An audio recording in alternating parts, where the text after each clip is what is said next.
अस्सलाम वालेकुम जी। Welcome to my channel and welcome to my little study space. मेरे लिए आज का दिन बहुत ज़्यादा हेक्टिक होने वाला है, लेकिन इसके अंदर आपके लिए मोटिवेशन भी है। सो मेक श्योर कि आप लोग इस वीडियो को आखिर तक देखो। As you all know, college has opened, so now getting back into that rhythm is going to take a lot of efforts.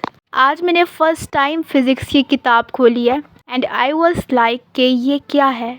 मतलब मेरा अटेंशन स्पैम इतना कम हो गया है कि मैं 25 मिनट्स से ज़्यादा बैठ ही नहीं सकती। सो आज के दिन मैंने सोचा था कि मैं फ़िज़िक्स के मैक्सिमम टॉपिक्स कवर करने की कोशिश करूँगी, जो कि मुश्किल से 3 ही टॉपिक्स हुए थे। पहले तो मैंने सोचा था कि मैं कंटिन्यूसली पढ़ती रहूँगी, लेकिन आफ्टर 25 मिनट्स आई रियलाइज्ड कि अब मेरी अटेंशन इधर उधर हो रही है। सो मैंने सोचा कि now I should take a break, और ये आप लोगों के लिए भी अच्छा मशवरा मेरी तरफ से। Break your study into small chunks यार, क्योंकि कंटिन्यूसली पढ़ना अब भी हमारे लिए पॉसिबल नहीं है। मेरे लिए तो बिल्कुल भी नहीं है। मैंने अपना स्क्रीन टाइम इतना ज़्यादा कर लिया है कि अब पढ़ना मेरे बस में ही नहीं रहा। सबसे पहले मैंने यूनिवर्सल ग्रेविटेशनल वाला फर्स्ट टॉपिक किया। It is very easy. उसमें एज सच इतना कुछ ख़ास नहीं था, उसमें बस इतना ही था, every action has an opposite reaction, every body attract to another body. So यही कुछ पॉइंट्स थे and it is quite similar to Coulomb's law. Are you agree with मी?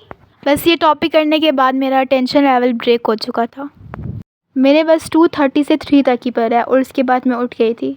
मेरा बिल्कुल भी दिल नहीं कर रहा था कि मैं पढूं, लेकिन मैंने अपने आप को बहुत ज़्यादा मोटिवेट कर नहीं, पढ़ना है पढ़ना है पढ़ना है कह कर बिठाया अपने आप को स्टडी टेबल पर और पढ़ना स्टार्ट किया। कभी कभी होता है कि हमारा दिल नहीं करता पढ़ने का, लेकिन जब हम स्टार्ट करते हैं तो हमारा फ्लो बन ही जाता है। So if you are watching this and procrastinating, so open your book and read a 1 paragraph at least.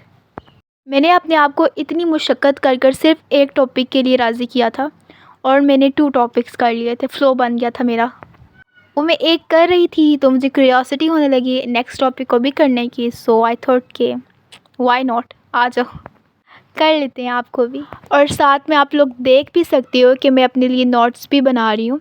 मेरे जो नोट्स हैं वो इतने कोई एस्थेटिक नहीं होंगे, मैं आगे आई थिंक शेयर भी कर दूँगी, लेकिन वो इतने एस्थेटिक नहीं है, क्योंकि मेरा मानना ये होता है कि नोट्स का मतलब है रीडेबल होने चाहिए। सो मैं अपनी राइटिंग को इजीली अंडरस्टैंड कर लेती हूँ, तो मेरे इतने एस्थेटिक नहीं होते हैं। और एस्थेटिक बनाने बैठ से नहीं बंदा तो समझे कि वो नोट्स नहीं बन रहे, वो आप कुछ और ही कर रहे हो, क्योंकि it consumed a lot of time and wastage of time.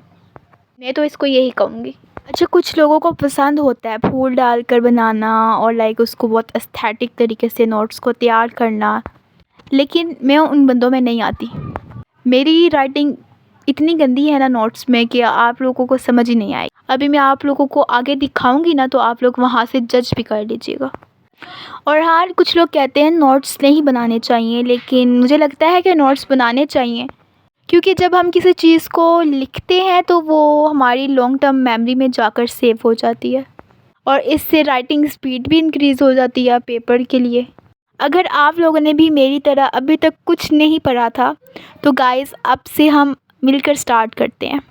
Almost अगस्त आने वाला ही है और हमारा रिज़ल्ट भी आने वाला है। तो आप लोगों से बस एक ही रिक्वेस्ट है कि प्लीज़ इस वीडियो को लाइक करें, शेयर करें, सब्सक्राइब करें, ताकि रिज़ल्ट तक 200 सब्सक्राइबर इस चैनल पर हो जाएं इंशाल्लाह। मैंने इसको इसलिए बनाया है क्योंकि मेरी तरह बहुत सारे लोग डिसमोटिवेट हो जाते हैं, अपने ट्रैक से हट जाते हैं। उनको मैं एक सीधा ट्रैक दे सकूं और ख़ुद को भी। एंड ये रियलिस्टिक वीडियोस होंगी, ऐसा नहीं होगा कि ड्रामेटिक हों। बाकी आप सब मुझे ज़रूर बताइएगा कि आप लोगों के एग्ज़ाम्स कैसे हुए थे और आप अपने एग्ज़ाम्स के लिए कितना एक्सपेक्ट कर रहे हो, और अगर आपके एग्ज़ाम्स नहीं अच्छे हुए थे तो आपका नेक्स्ट क्या प्लान है। Let me know in comment box. खैर, आज मैंने फ़िज़िक्स का ऑर्बिटल वेलोसिटी तक कर लिया था, 4 पेजेस कर लिए थे। जब तक हम कोई चीज़ नहीं करते वो चीज़ हमें कितनी मुश्किल लगती है, और जब हम वो चीज़ कर लेते हैं तो हमें लगता है कि ये तो बहुत आसान थी। बिल्कुल इसी तरह मुझे 11th क्लास की बुक्स बहुत मुश्किल लगती थी, और जब हमने कर लिया तो मुझे लगा ये तो 1 क्लास की बुक्स थी, ये ओवर नहीं हो गया। और अब मुझे यही लग रहा है कि 12th क्लास की बुक्स भी मुश्किल हैं। ये वाकई मुश्किल हैं क्योंकि new concepts, new theories, new teachers. बस कॉलेज ही पुराना है और मैं पुरानी हूँ। लेकिन hope for the best. If you want this type of study vlogs और स्टडी रिलेटेड कंटेंट और study tips for class 9, 10th and first year, so let me know in comment box. Allah Hafiz, stay kind, stay focused, good luck and stay positive.